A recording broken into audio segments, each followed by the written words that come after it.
meu nome é Paula Castro, eu sou alergista e imunologista da Clínica Cross e hoje a gente tem mais um episódio do nosso Crosscast. Hoje a gente vai falar sobre a lavagem nasal que nós, alergistas e até otorrinos, fazemos muito e recomendamos muito para o nosso paciente. Então a gente vai falar com a doutora Laís Lourenção, que é otorrino e também alergista aqui do nosso serviço. Laís, bem-vinda, se você pudesse apresentar novamente para o nosso público. Muito obrigada, Paulinha. Mais uma vez é um prazer estar aqui no podcast para falar de um assunto super atual, né? Eu sou otorrino como formação e depois alergista e imunologia também eu fiz como minha segunda especialização. E eu trouxe alguns dispositivos para a gente conversar sobre um tema que está nas redes sociais, no TikTok, em todos os lugares, todo mundo fazendo lavagem nasal. Isso é ótimo, mas também às vezes da forma incorreta pode trazer alguns transtornos e gerar todo um mito em cima disso que na maioria das vezes é super benéfico para o paciente. E se a gente vai parar de fazer, vai ser um problema só porque está fazendo errado. Então, a nossa ideia é desmistificar muitas coisas aqui no podcast hoje. Então lá, vamos primeira pergunta, para que a gente usa a lavagem nasal? Sim, o mecanismo mais óbvio, talvez, seja realmente a remoção mecânica ali dos patógenos, né? Que é o vírus, a bactéria, o poluente, o alérgeno. Mas ele também tem mecanismos como se fosse um pouquinho anti-inflamatório, bem entre aspas. Por quê? Nosso nariz ele funciona com batimento ciliar e o batimento de um muco que o próprio nariz produz naturalmente. E esses cílios, eles batem numa frequência de 700 a 1000 vezes por minuto. É bastante, né? Então. E às vezes, dependendo da situação que a gente está, uma infecção viral, uma rinite alérgica, uma sinusite, a gente tem uma redução dessa frequência do batimento e também o muco fica mais viscoso, mais espesso. Então, a lavagem entra para fluidificar esse muco e também para auxiliar, coordenar o batimento ciliar. Então, imagina uma esteira rolante que está levando o muco lá do começo do nariz para o fundo da garganta. Então, a lavagem auxilia essa drenagem dessa secreção. Legal. Então, também tem esse papel como se fosse reduzir a inflamação local. E para quem que a gente recomenda? Para todo mundo que tem alguma doença, alguma situação, às vezes aguda mesmo, de viária superior, né? Um resfriado, uma sinusite, uma rinite alérgica ou não alérgica, um pós-operatório, super importante. Tá, muita gente, né? Sim, então Na nossa área, bastante até, né? Com certeza, é uma intersecção, né? Otorrino e alergia, grande chance de pegar algum paciente que precisa de lavagem nasal. Sim, e aí vamos falar um pouquinho sobre qual dispositivo é melhor para que faixa etária, para quem? Acho que esse é o assunto mais falado, né? Qual o tipo de dispositivo que a gente vai indicar em cada faixa etária? E eu vou me ater bastante ao manual de lavagem nasal da Sociedade de Otorrino, né? Sociedade Brasileira, porque a gente pode ter algumas nuances de orientações e nuances até ali no consultório de determinada situação prescrever de maneira diferente, mas vou falar de uma maneira geral, assim, que para bebês bem pequenininhos, que a gente chama de lactentes, de 0 a 6 meses, a gente é mais conservador e usa gotas, né? Esse conta-gotas, ele tem 1 ml e é geralmente o que a gente usa mais para fluidificar aquela rinite do lactente, para limpar o muco que fica ali até do periparto, né? Então a gente é mais conservador em volume e também por conta de proteção de via aérea, né? Essas orientações podem ser modificadas dependendo do caso, mas a princípio é isso. Daí para aquelas crianças um pouquinho mais velhas, né? Dos 6 meses até mais ou menos uns 3 anos, a gente começa a ter mais opções de dispositivos. Então, ainda é pequeno, ainda não pode usar a garrafa, que é um dispositivo mais de pressão, né, de alto volume, a gente dá muita atenção à seringa, porque com a seringa a gente pode modular a quantidade e modular a pressão também, né? E essas seringas hoje em dia tem diversas marcas e são bastante lúdicas, assim, para a criança. E daí a gente começa com uma quantidade pequenininha, 5 ml, até no máximo 20 ml, para crianças pequenininhas, abaixo de 2 anos. Então, eu gosto de falar também para os pacientes que a lavagem nasal tem que ser um momento que não dá para ser à força. Porque se for totalmente à força, né, tem que agarrar, segurar, apertar, tem grandes chances dos pais apertarem com muita intensidade para meio que acabar com aquela hora logo. Então, uma das estratégias é fazer durante o banho, que a criança já está molhada, dá a seringa para ela lá na mão dela, daí ela tira, brinca, ela mesma puxa a água da banheira, puxa a água do banho. E daí depois começa com quantidades pequenininhas e vai aumentando. E colocar isso de uma maneira na rotina também ajuda para quando tiver um processo infeccioso, que você tem que aumentar a quantidade de vezes de lavagem, a criança aceitar melhor. Porque geralmente quando a criança está cheia, encatarrada, e a gente precisa realmente lavar com mais frequência, é aí que a criança não deixa. Uhum. Porque tá toda entupida, porque tá toda já congesta, daí Já vira tá um desespero. incomodada, né? Então, colocar na rotina também é uma boa dica de quando a criança tá super bem, e daí isso já começar, tá? Agora, essas garrafas que são maior volume, maior pressão também, mesmo a infantil, né, que é um volume a gente pode colocar no mínimo 30, no máximo 120 ml, elas embulam ali na prescrição, é só acima de 2 anos. Então, muito cuidado, porque realmente a pressão tem mais chance dessa água por pressão entrar na tuba auditiva. Isso é possível, isso é plausível, principalmente em crianças pequenininhas, em que a comunicação entre o nariz e o ouvido, ela está mais retificada, ela está mais reta. Então, tem mais chance de, na hora que a gente faz uma lavagem, entrar essa aguinha, do que quando a gente é adulto, que está mais inclinado. Então, isso aqui, essa lavagem só realmente acima de 2 anos, que é o mais recomendado. E com essa parcimônia de não adianta fazer muito rápido, com muita força. E para os adultos, né, também crianças, né, a gente tem outros dispositivos, que eu já falei, a garrafa de alto volume, e a gente também tem o jato de spray. E o spray nasal, ele tem baixo volume em cada jato, né, 3 segundos, mais ou menos, equivale a 2 ml de soro. Apertando, né? Mas a gente tem algumas opções no mercado de formulações com xilitol, com hipertônico, que dá para dar uma variada também. A gente também consegue fazer isso na garrafa, mas já vem pronta, é fácil o uso, fácil o manuseio, carregar. Então, para um paciente que tem uma rinite alérgica, talvez uma rinite não alérgica, que não esteja numa crise, numa agudização importante, é um bom jeito da gente umidificar a mucosa sem necessariamente preencher de volume, né? É mais uma irrigação, uma umidificação, o que é ótimo também, muito válido. Legal. E essas aqui, ó, que são super bacanas também, porque essa é em cerâmica e essa é em plástico, né? Mas as duas têm a mesma ideia, que é a lavagem de alto volume com baixa pressão. Muitos pacientes querem lavar com mais volume, precisam de mais volume, mas se incomodam demais, tem uma sensação de afogamento na hora que tá fazendo a lavagem. Você tá rindo, Eles né? falam. Eles falam.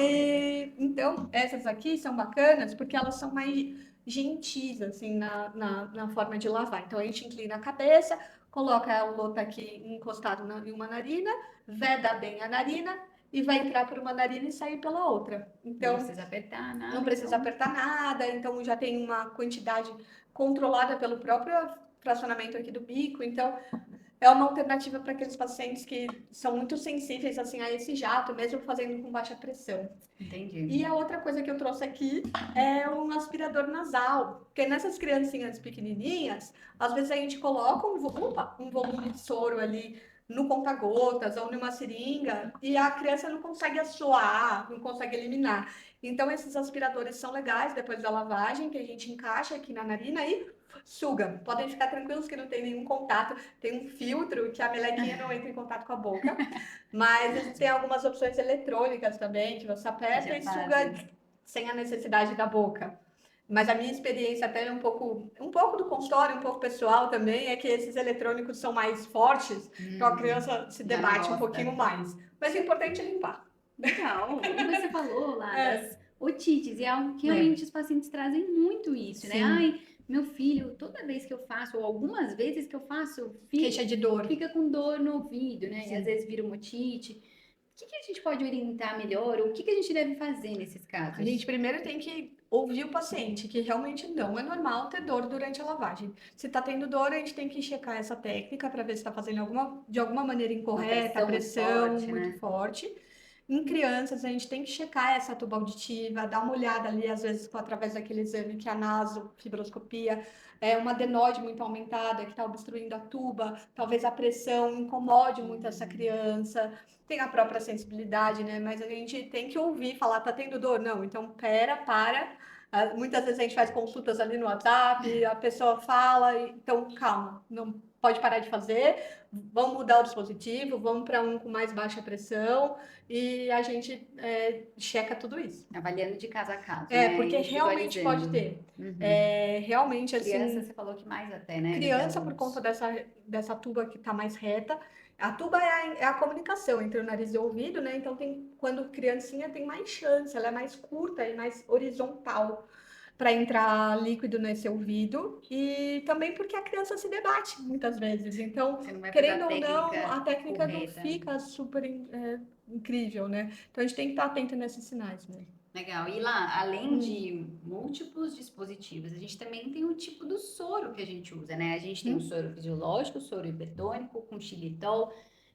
Pra, como que a gente usa cada um? Onde seria mais indicado cada um? Sim, a lavagem do dia a dia, né, a gente faz com solução isotônica, que é aquela 0,9%, que é o soro fisiológico, e é uma lavagem mais confortável, não arde. A gente pode ter já a formulação pronta, né, pronta nesses dispositivos, ou a gente pode preparar caseiro até através com o uso de água filtrada e bicarbonato e sal, mas essa preparação ela fica em uma solução isotônica, que não incomoda o nariz.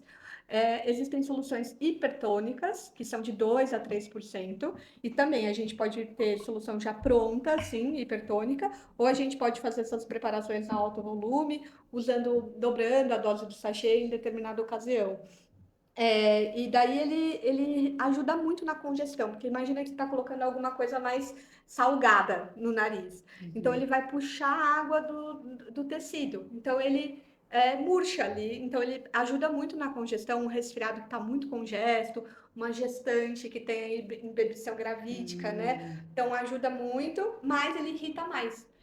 O nariz incomoda fica mais. mais pode casos, né, que a pessoa persiste usando muito tempo, sangramento, então também é um pouco caso a caso. Ai, tá cheio de crosta. A lavagem hipertônica é super bacana, ajuda a remover essas crostas. Então a gente tem muitas opções, ferramentas para mexer nessa lavagem. Fora remédio mesmo, né? Como, por exemplo, a gente pode colocar, adicionar o corticoide na lavagem, a gente pode adicionar antibiótico, sempre com orientação médica. Claro, uhum. E a outra opção que a gente tem no mercado também é o xilitol a 5%, que diversos estudos mostram para a gente que o uso do xilitol na lavagem pode reduzir bastante a formação de biofilmes e reduções de infecções, principalmente às vezes num perfil de sinusite não T2, que é o que a gente Não é alérgica, não né? alérgica, assim, Legal. e é muito bacana. Então, cada um tem sua Só indicação, a né? indicação. E a gente acabou não falando aqui, mas como que a gente prepararia o nosso soro fisiológico, né? Porque Sim, realmente, às vezes, você pode comprar o pronto, mas às vezes você vem com um sachê para diluir. sim. Como que você faria? A água, a temperatura, isso importa? Tá. A água é mais ou menos o tamanho de um copo americano, 250 ml de água, filtrada sempre, nunca da torneira, nem do chuveiro, nunca fazer água do chuveiro. Vou Isso, lavar meu nariz. pelo amor Isso de Deus. não. Daí a água filtrada, uma colher, aquela colherzinha pequenininha de café que a gente usa, daí a gente pode preencher essa colherzinha do café de sal, daí a gente coloca lá o sal. E depois a gente coloca essa mesma colherzinha de café pequenininha, só que mais rasa, de bicarbonato. Daí a gente mistura essa solução.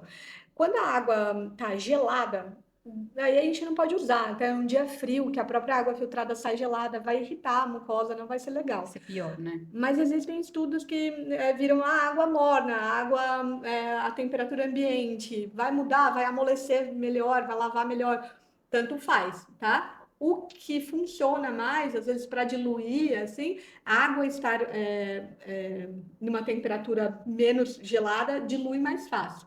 Mas tanto faz você colocar em temperatura ambiente ou morna.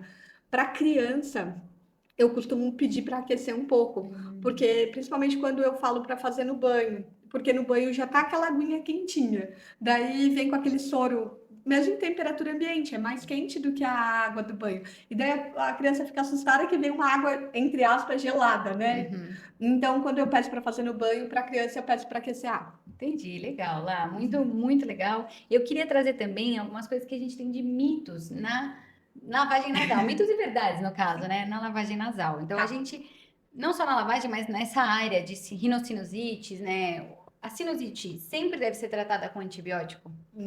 Esse é um tema que renderia, eu acho que quase um podcast inteiro. A gente Por- pode falar também, a gente faz mais pra Porque é frente. um super mito, né? E os pacientes esperam muitas vezes uma prescrição de um antibiótico porque querem melhorar, porque a sinusite está com a dor na cabeça, está Incomoda, né? incomodando, quer voltar às suas atividades, né? E o antibiótico, talvez não seja, talvez não, quase sempre não é uma indicação naquele momento, porque a maior parte das sinusites começa como uma sinusite viral. Às vezes ela evolui para uma situação pós-viral e algumas vezes bacterianas, mas que daí sim caberia um antibiótico. Então, não, é um super mito. A gente quase é a a menor parte que a gente precisa realmente prescrever um antibiótico. Isso aí. E perda de olfato tem tratamento? Tem tratamento.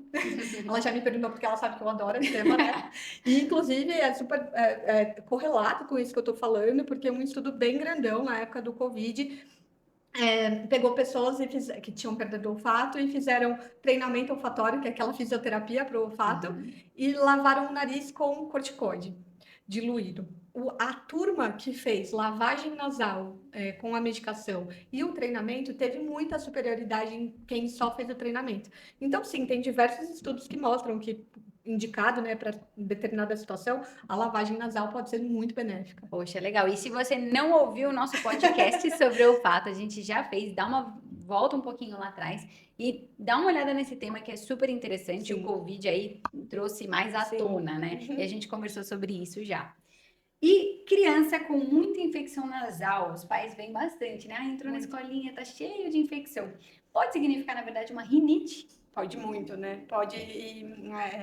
É algo muito frequente no consultório, porque os sintomas são semelhantes. Uma rinite viral é aquela coriza, o nariz entupido causado pelo vírus. Uma rinite não alérgica ou alérgica poderia também dar a mesma coriza, o mesmo nariz entupido. Então, os sintomas são os mesmos, só os causadores são diferentes.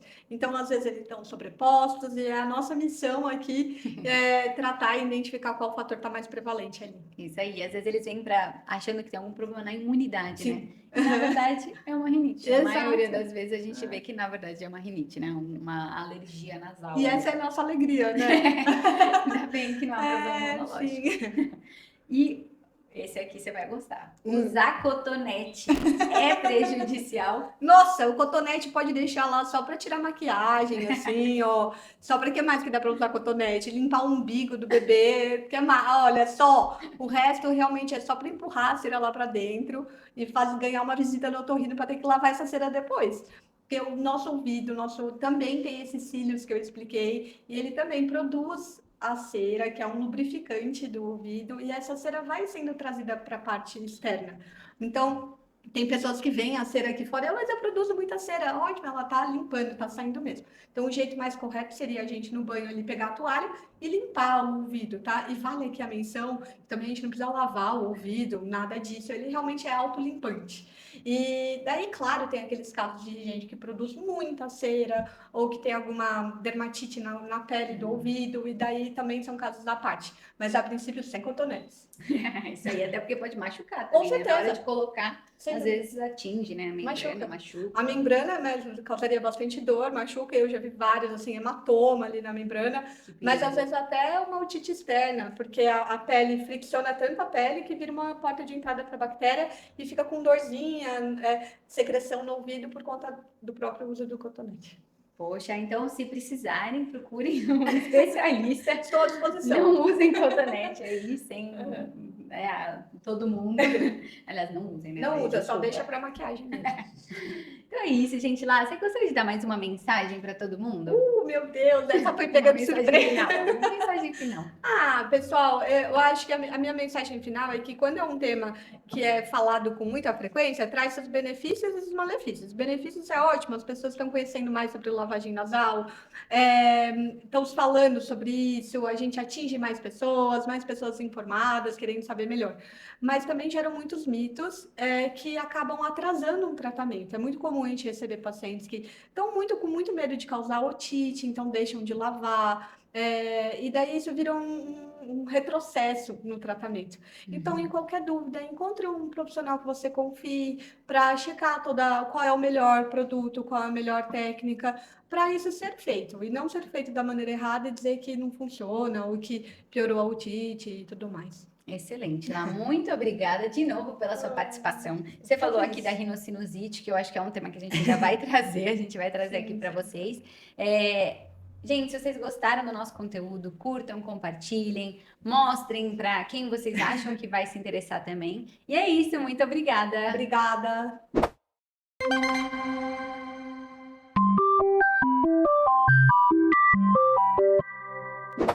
Esse podcast tem caráter exclusivamente educativo e informativo. O conteúdo não substitui a avaliação, diagnóstico ou tratamento médico. Em caso de dúvidas sobre sua saúde, procure sempre um profissional habilitado.